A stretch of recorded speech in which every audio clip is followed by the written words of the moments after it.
एक बार गुरु नानक देव जी और भाई मर्दाना अपने सेवक गुरबचन सिंह के घर पहुंचे। जब गुरबचन सिंह ने गुरु नानक देव जी और भाई मर्दाना को अपने घर की तरफ आता हुआ देखा तो वह खुशी से पागल हो गया, क्योंकि गुरु नानक देव जी खुद चलकर उसके घर पर आ रहे थे। गुरबचन सिंह गुरुजी का स्वागत बहुत ही अच्छे तरीके से करना चाहता था, परंतु वह ऐसा नहीं कर सकता था क्योंकि वह बहुत गरीब था। उसके पास कोई धन दौलत नहीं थी, सिर्फ एक मिट्टी का कच्चा और पुराना घर था। वह बड़ी मुश्किल से मेहनत मजदूरी करके अपने परिवार का पेट भरता था। गुरबचन सिंह ने गुरु नानक देव जी और भाई मर्दाना का बहुत ही खुश होकर आदर सत्कार के साथ स्वागत किया। गुरबचन सिंह के घर पर सिर्फ एक ही पुरानी चारपाई थी। गुरबचन सिंह ने उस चारपाई को साफ कर उस पर गुरु नानक देव जी और भाई मर्दाना को बैठने के लिए कहा। गुरु नानक देव जी ने कहा, गुरबचन, आज की रात हम तुम्हारे घर पर विश्राम करेंगे और कल सुबह हम अपनी यात्रा पर आगे निकल जाएंगे। गुरु नानक देव जी के मुंह से यह बात सुनकर गुरबचन सिंह बहुत खुश हुआ और गुरुजी के चरणों पर गिर गया। गुरबचन सिंह के घर पर गुरुजी को खिलाने के लिए ज्यादा कुछ तो नहीं था, परंतु जो भी रूखा सूखा भोजन था उसने बहुत ही आदर सत्कार के साथ गुरुजी के सामने परोस दिया। भाई मर्दाना को गुरबचन सिंह के हालात देखकर बहुत बुरा लग रहा था कि उस गरीब के पास जो भी थोड़ा बहुत खाने को है उसने वह भी हमारे सामने परोस दिया है। भोजन करने के पश्चात गुरुजी ने भाई मर्दाना से कहा, मर्दाना, हमने जिन मिट्टी के बर्तनों में खाना खाया है तुम उन बर्तनों को तोड़ दो। भाई मर्दाना की समझ में कुछ नहीं आया कि गुरुजी ऐसा क्यों बोल रहे हैं। वह क्यों उस गरीब के घर के बर्तनों को तोड़ने के लिए कह रहे हैं। फिर उन्होंने सोचा, अगर गुरुजी मुझे ऐसा करने के लिए कह रहे हैं तो गुरुजी ने कुछ सोच समझ कर ही बोला होगा। मुझे गुरुजी की आज्ञा का पालन करना चाहिए। भाई मर्दाना ने मिट्टी के बर्तनों को तोड़ना शुरू कर दिया। मिट्टी के बर्तनों को तोड़ने के बाद जब भाई मर्दाना ने गुरबचन सिंह की तरफ देखा तो गुरबचन सिंह भाई मर्दाना से बोले, मेरे पास जो कुछ भी है वह सब गुरु नानक देव जी का ही दिया हुआ है। गुरु नानक देव जी आपको जो भी हुक्म दे रहे हैं आप उसे बेझिझक पूरा कीजिए। भाई मर्दाना ने गुरुजी के कहने पर घर की दूसरी चीजों को भी तोड़ना शुरू कर दिया।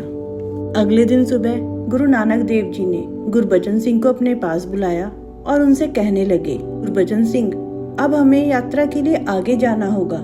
गुरबचन सिंह ने गुरु नानक देव जी की बात सुनकर कहा, गुरुजी, आपने मुझ जैसे गरीब के घर अपने चरण डालकर मेरे घर को पवित्र कर दिया है।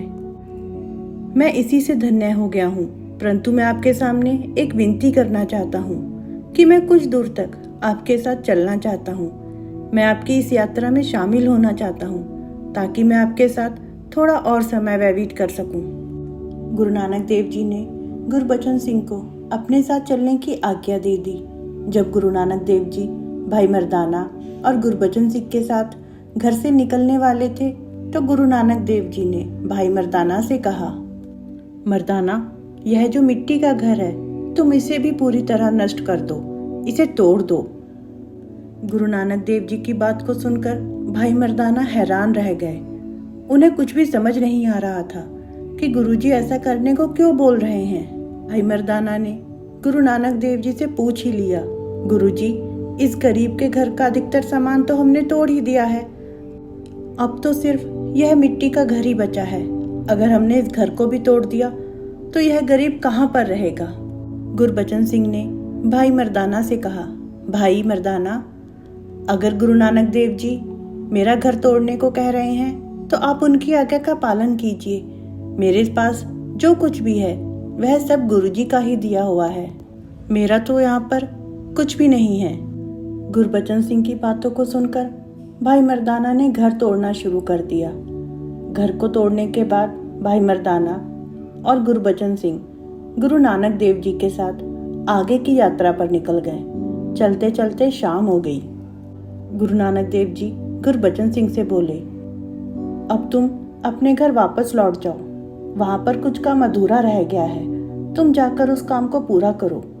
गुरुजी की बात को सुनकर गुरबचन सिंह ने गुरुजी के चरणों में प्रणाम किया और अपने घर वापस लौट आया। जब गुरबचन सिंह अपने घर के पास पहुंचे तो उन्होंने देखा एक छोटी सी कच्ची दीवार वैसे ही रह गई है। गुरबचन सिंह ने सोचा शायद भाई मर्दाना उस छोटी सी दीवार को तोड़ना भूल गए हैं, इसलिए गुरुजी ने मुझे वापस घर आने की आज्ञा दी है, जिससे मैं यह अधूरा कार्य पूरा कर सकूं। गुरबचन सिंह ने गुरु नानक देव जी के नाम का स्मरण किया और उस दीवार को तोड़ना शुरू कर दिया। जब गुरबचन सिंह ने दीवार को तोड़ा तो उन्होंने देखा कि दीवार की नींव बहुत ही कमजोर हो गई थी।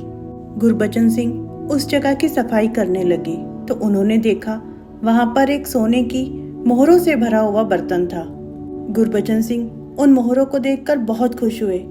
वह बहुत ही हैरान होकर सोचने लगे, कितने ही वर्षों से मैं यहाँ पर रह रहा हूँ, परंतु मुझे कभी भी इन सोने की मोहरों के बारे में पता नहीं लगा। आज उसे यह गुरुजी के आशीर्वाद से प्राप्त हुई हैं। दोस्तों, भगवान हमारे साथ जो भी करते हैं वह सब हमारे अच्छे के लिए ही करते हैं। हमें अपनी परेशानियों से घबराना नहीं चाहिए, बल्कि हमें उन परेशानियों का धैर्यपूर्वक सामना करना चाहिए। तो दोस्तों, आपको हमारी आज की साखी कैसी लगी? आप प्लीज हमें कमेंट बॉक्स में जरूर बताएं और प्लीज हमारे इस चैनल को लाइक, शेयर और सब्सक्राइब जरूर कीजिए। कल फिर से मिलते हैं एक नई साखी के साथ।